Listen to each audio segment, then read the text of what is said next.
Yeah. Cả ai đã bắt đang bán này.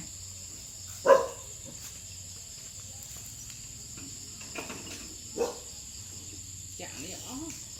Ó chả chơi thật đấy. Đang quấn.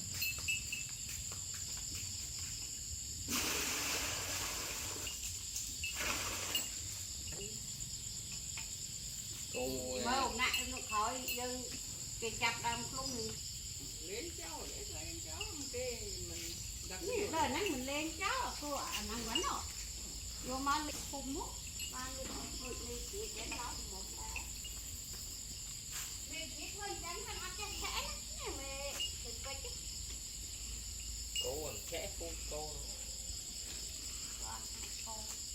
bờ thét dây trăm bán ở đây bờ vậy tao mê vé dân châu lọt ban này bờ dây 4 châu ban thầm đà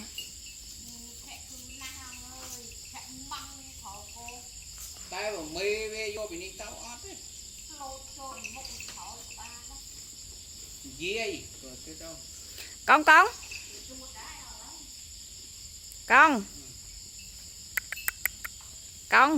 hào con nghe mình hào má ơi